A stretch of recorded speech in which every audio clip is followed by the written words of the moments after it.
વડોદરા જિલ્લાના પાદરા તાલુકાના સાગમા વિસ્તારમાં કેનાલમાંથી મહિલાનો મૃતદેહ મળી આવવાની ચકચારી કેસમાં પાદરા પોલીસ અને જિલ્લા એલસીબીએ મહત્વની સફળતા મેળવી છે। પોલીસે હત્યાના ગુનાના ભેદને ઉકેલી આરોપી મહેશ ગણપત ચૌહાણની ધરપકડ કરી છે।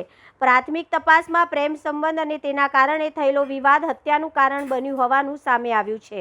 પોલીસ તપાસ મુજબ મૃતક પાર્વતી વડોદરાની એસએસજી હોસ્પિટલમાં સફાઈ કર્મચારી તરીકે ફરજ બજાવતી હતી, જ્યારે આરોપી મહેશ ગણપત ચૌહાણ ત્યાં જ સિક્યુરિટી ગાર્ડ તરીકે કામ કરતો હતો। બંને વચ્ચે છેલ્લા કેટલાક સમયથી પ્રેમ સંબંધ હતો। ઘટનાના દિવસે મહેશ પાર્વતીને પોતાની સાથે પાદરા તરફ લઈ આવ્યો હતો। આ દરમિયાન બંને વચ્ચે સાથે રહેવાના મુદ્દે ઉગ્ર બોલાચાલી થઈ હતી। પોલીસના જણાવ્યા અનુસાર પાર્વતી આરોપી સાથે રહેવાની ઈચ્છા વ્યક્ત કરી રહી હતી, પરંતુ મહેશે તેને પોતાની સાથે રાખવા તૈયાર ન હતો। વિવાદ ઉગ્ર બનતા મહેશ આવેશમાં આવી ગયો અને કેનાલ પાસે પાર્વતીની હત્યા કરી નાખી। ત્યારબાદ પુરાવા નષ્ટ કરવાના ઈરાદે મૃતદેહને કેનાલમાં ફેંકી દીધો હતો। પાદરા પોલીસે સમગ્ર ઘટનાની ગંભીરતાથી તપાસ હાથ ધરી હતી। ટેકનિકલ સર્વેલન્સ તેમજ માનવગુપ્ત માહિતીના આધારે પોલીસે આરોપી સુધી પહોંચી તેની ધરપકડ કરી છે। હાલ આરોપી સામે સંબંધિત કલમો હેઠળ કાયદેસરની કાર્યવાહી હાથ ધરવામાં આવી છે અને પોલીસે વધુ તપાસ શરૂ રાખી છે।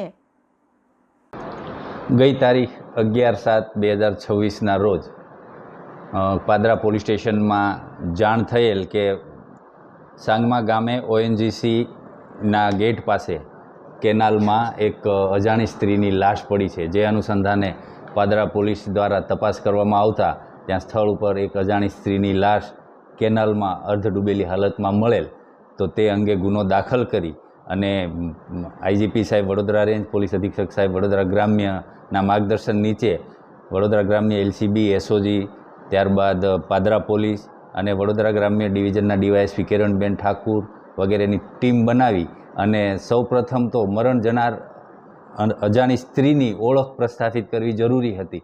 તેથી ગાંડીવ સોફ્ટવેરનો ઉપયોગ કરી અને ડીવાયએસપી કિરણબેન ઠાકુરે ખૂબ જ કુશળતાથી મરણ જનાર સ્ત્રીના ફોટા ઉપરથી એ સ્ત્રીની ઓળખ થઈ અને એના ઉપરથી આગળ તપાસ કરતાં જાણવા મળ્યું કે મરણ જનાર સ્ત્રી જે છે એમનું નામ પાર્વતીબેન નરેશભાઈ ઠાકોર અને પાલેજમાં રહે છે એ બાબતની માહિતી મળી। ત્યાંથી તપાસ કરતાં એ હકીકત સાચી જણાય।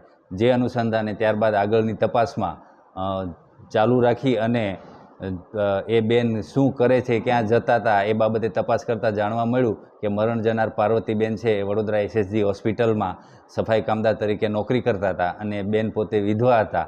તેથી ત્યાં સફાઈ કામગીરી દરમિયાન એસએસજીમાં સિક્યુરિટીમાં નોકરી કરતા મહેશભાઈ ગણપતસિંહ ચૌહાણ સાથે તેમનો પરિચય થયેલો અને બંને વચ્ચે પ્રેમ સંબંધ બંધાતા। તેઓ ત્યાં નોકરી કરતા અને સાથે અવારનવાર મળતા।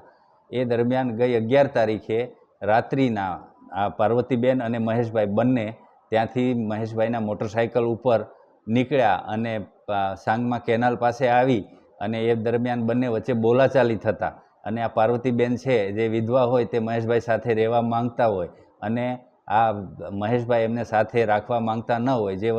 જે અનુસંધાને બોલાચાલી થતાં મહેશભાઈએ તેમની પાસેના લોખંડના સળિયાથી આ બેનને માથામાં ઈજાઓ કરી અને મોતને ઘાટ ઉતારી દીધેલ અને ત્યારબાદ પુરાવાનો નાશ કરવા માટે લાશને કેનાલમાં નાખી દીધેલ।